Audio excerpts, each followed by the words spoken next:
Let's check out this new Among Us show I'm hearing so much about.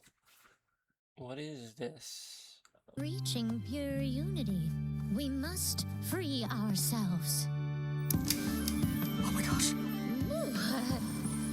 Oh my. Oh. Hey, everybody. Uh-oh. Where's the hand going? What's back? Yo, I need you to go outside and get the... I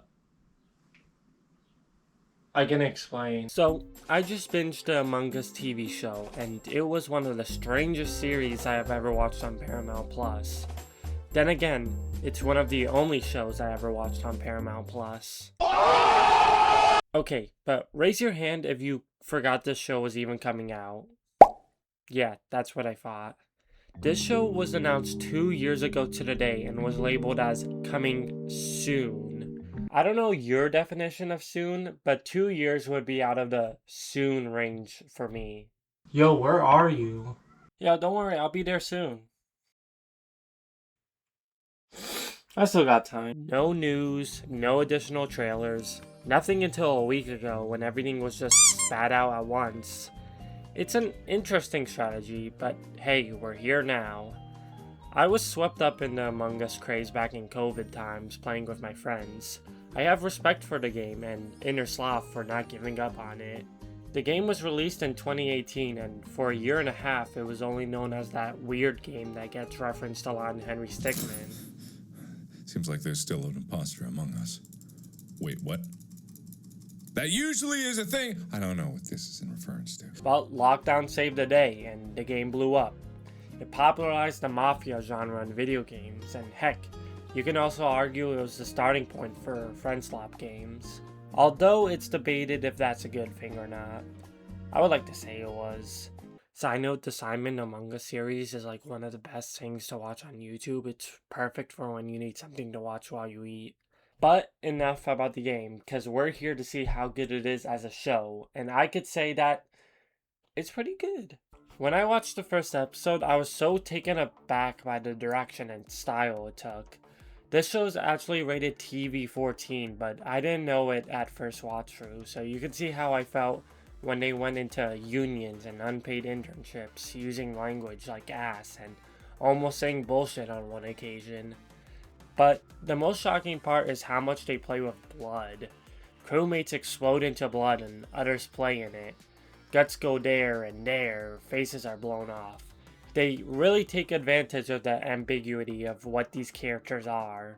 We're not even talking about the full show here. Later, characters get frisky, sort of. And we even see a character holding the middle finger?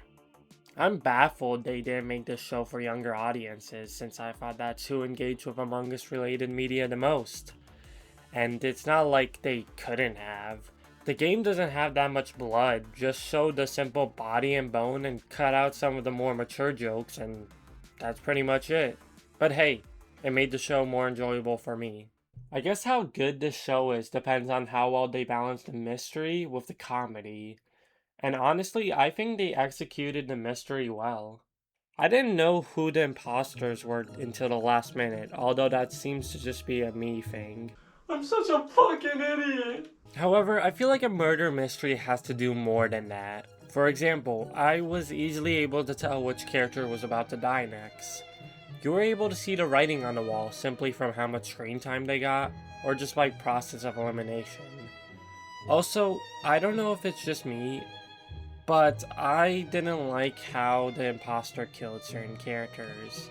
Basically, there were at least 2 kills where the killer was with other people the whole time, so you weren't able to tell how they got that kill. Sure, I was able to find out how the imposter did it by watching a few analysis videos, but is that really what we need to do to get some clarity? This show doesn't have an explanation or flashback scene you see commonly in other murder mysteries that I think the show could have done with.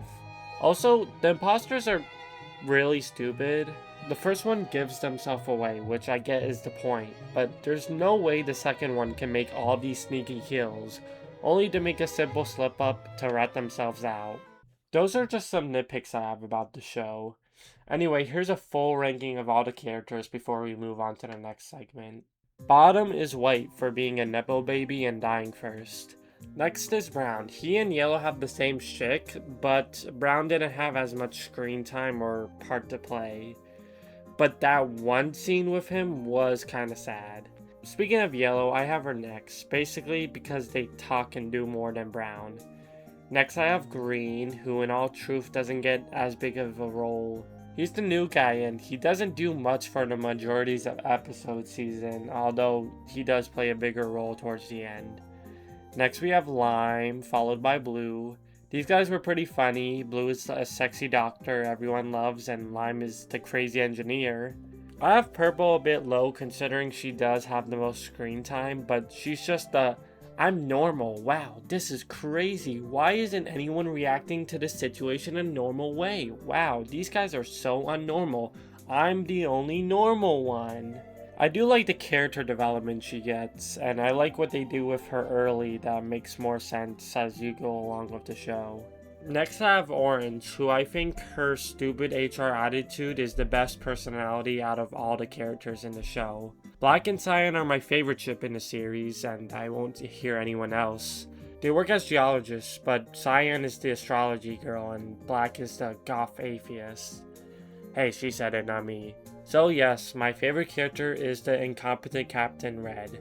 However, I have some issues with him that sort of play into the show as a whole. See, this show is pretty funny.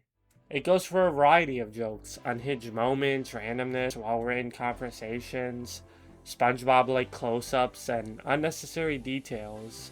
I hinted it already, but that scene when oxygen is down and everyone acts high, which ends up in everyone stripping, is the funniest shit in the whole show. It's also followed by a Among Us VR perspective. It's a really good episode. I also really love the expressions, the art, even the voice acting. Everyone is really going for it, and you might know this, but the creator is the same person who made Infinity Train, which is also a banger. I do have a couple more problems I want to talk about. First of all, they did the Invincible title card bit in the first episode, but they don't do it again for any of the other episodes, even though I really wanted them to. But I guess the intro changing based on who dies every episode makes up for it. My main issue is the way the humor is spread out. Bit of a weird thing to say, but hear me out. The first episode is a bit of an outlier because it's all comedy and an introduction to all the characters' quirks. But most episodes after that focus more on the mystery aspect and the Among Us gameplay. This means there are fewer jokes, and honestly, there are fewer jokes that hit for me during this period. It's not until episode 5 where I start to see that similar comedy to episode 1 again. I think Red is the perfect example of this. In first episode, you think he's a total dumbass, but the very next episode, he's able to smartly poke holes in Purple's fake story. It's like he's Patrick Star when the show isn't focused on the story, but as soon as a meeting is called, he turns into Prime L. And the thing is, I do like when the show is serious. I was invested in scenes like Black and Cyan's fight or the tension of the meetings. I guess what I'm trying to say is the funny moments you're going to see in TikTok compilations for the next week are condensed in 2 or 3 episodes. And these jokes are 10 out of 10, but I feel like the other jokes and the rest of the episodes are more like 5 or 6 out of 10. I also want to talk about the fact that this is a Paramount show. This doesn't really feel like a show to me. In all honesty, I get a lot of YouTube indie vibes from this show. The jokes, the animation switch-ups, all of it. An example is the shots that switch up to a top view of the map, like in Among Us gameplay. Those moments feel like something you see in a parody. Interpret this however you want, but this show has a lot in common with The Amazing Digital Circus. Both are shows with mildly mature elements like light cursing and sexual innuendos, and both are seen as funny and colorful on the surface, but go deeper than you think.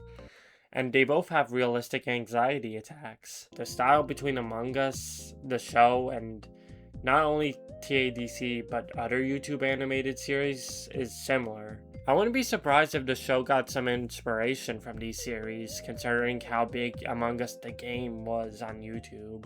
Obviously, this isn't to discredit the show, it's just an observation I had. and it's not like it matters anyway. This show is only available on Paramount's streaming service, so there's a good chance most people aren't even watching on a TV in the first place and instead just on a phone or laptop. Overall, I think this show is a good adaptation of the game. I don't know what expectations were, but considering the lack of info I got, I would say I was pleasantly surprised. I think the decision to focus on a more mature audience was the right call, and kids are gonna love the show anyway, cause it's Among Us. I think the show did a good job conveying an average Among Us game, using fun characters. I found it really funny at certain parts, as well as a good mystery, even if I feel like the tone of the show and even the characters can switch from episode to episode. But let's focus on context. This is the Among Us show. This isn't supposed to be a masterpiece.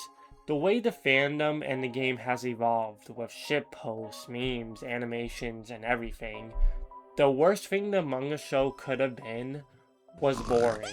But the show managed to be a fun time, so I think the show is nearly perfect for the audience the game has built over the years. This is my take on the show, but what do you guys think? Do you agree? Disagree? Let me know in the comments below. This was just a small review I wanted to do, but I promise I have ideas for bigger videos. I just kind of need to organize my shit. If you guys like what you see, make sure to like and subscribe, and I'll see you later, sussy bakas.